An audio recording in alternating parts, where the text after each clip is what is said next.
Cutters, Degrassi, unpopular opinions. Hey there, hi there, hello there. It's Jeff Cutter Dunn, welcoming you to yet another Cutters, Degrassi, unpopular opinions. And this one's about Lakehurst. Yes, in the last one, I talked about Lakehurst being involved in JT's stabbing in season 6. But what's worse for some Degrassi fans probably was season 7, how it started. And this was the first season, well, season 6 and 7. This was the first time a school year had been split up into multiple seasons.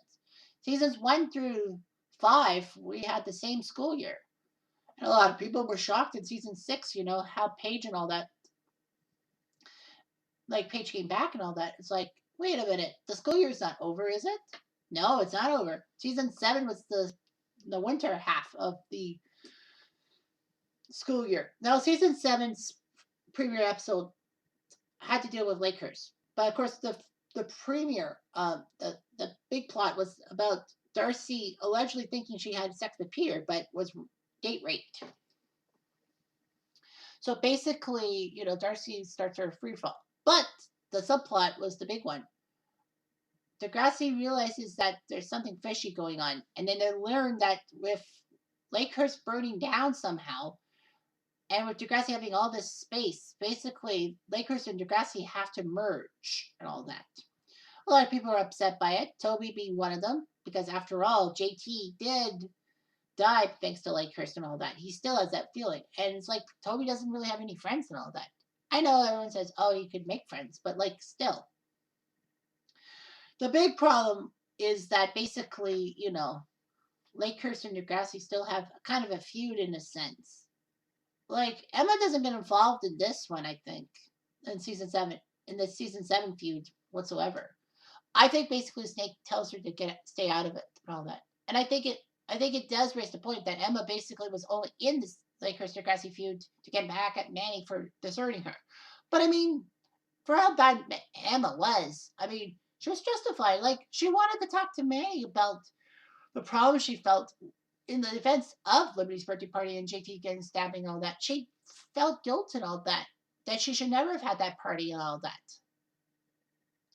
It's kind of like Rick in season 4 because she had regrets about Rick dying because of her cause. She probably thinks that with her being a cause, it doesn't hurt anyone. Now, the Orange Ribbon campaign basically had hurt Rick. And Emma felt like maybe she was going to get in trouble with the law for this, but obviously not. The students would be more at fault than her because, after all, they took the cause up in the wrong sense. And, Paige may have used her gossip to make sure that Emma was not well liked and all that. I still blame Paige for that. Paige is a decent character, but, can't forgive her on that one. So, regardless, yeah, so Lakehurst moves in. Toby's not too happy with it. And basically, Lakehurst wants to hurt Toby. After all, he was JT's friend. But Toby soon realizes things. All that. So this unpopular opinion, hot take, is basically, did Lakehurst have to move in season 7? In a sense, yes. It actually helps some storylines and all that. Now, of course, we got introduced to some people like Holly J, who was basically Heather Sinclair's younger sister. And instead of Heather, and unlike Heather, she was seen. She was not unseen. Holly J tries to change her identity to try to get out of her sister's shadow and all that. Because, Heather was basically the queen bee, or what Paige thought was.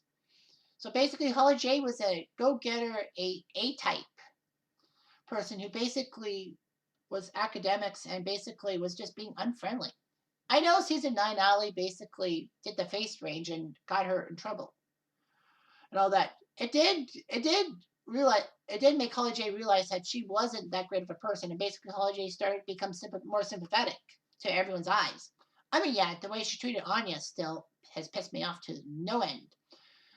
And the worst part about it is that basically Holly J basically tried to squirm her way out of things with Anya. Anya finally confronts Holly J, saying, why do you torture me all the time? And Holly J basically, I think, tries to squirm out of it by saying, because you let me. Holly J was just trying to defend herself. And I guess Anya finally decides to stand up for herself, and Holly J isn't helping matters. Worst of all, Anya goes to the army because she takes orders well. After all, her failed relationship with Dr. Chris was terrible. I mean, Anya did lie about her age. But also, like, Sav didn't give her much of a chance. Sav would rather be with Holly J or basically his arranged marriage more so than Anya. Like, I know Sav was under pressure from his parents to do the old country philosophy, but Sav didn't stand up for Anya, and that pisses me off. It is in one of the unpopular opinions, if you want to know, of course. So anyway, yeah, it's hard to swallow in a sense. But yeah, like Anya came in.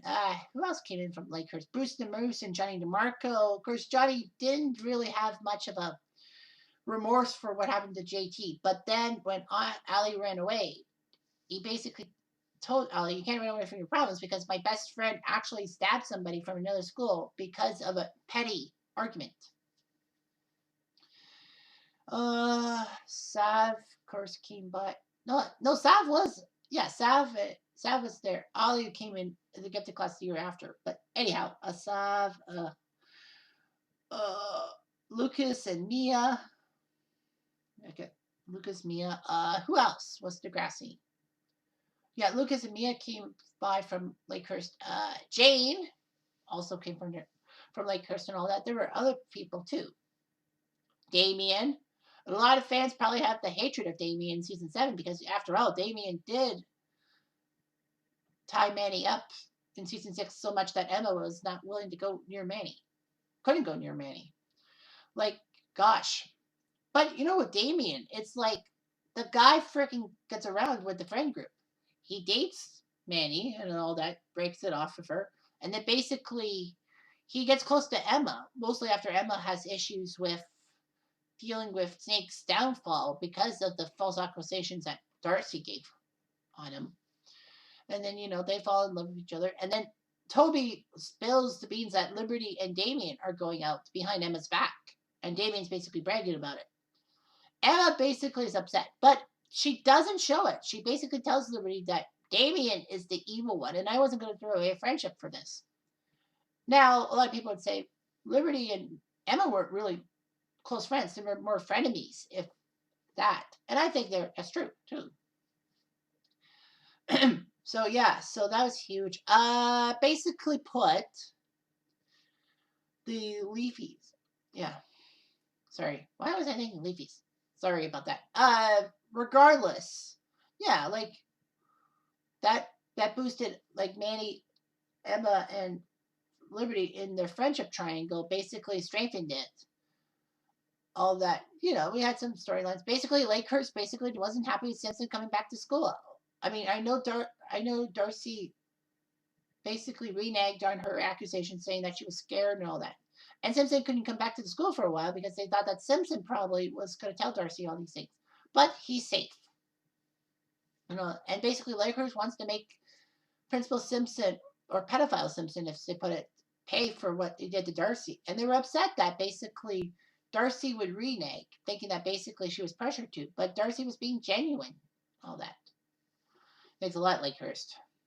And then, Lakehurst didn't want to graduate with Degrassi. They wanted a separate graduation ceremony because, after all, I mean, they only went into one semester at Degrassi. They were part of Degrassi. They wanted to be their own individual people. I think they got a Lakehurst graduation ceremony instead of a Degrassi one. So Liberty basically becomes valedictorian and all that.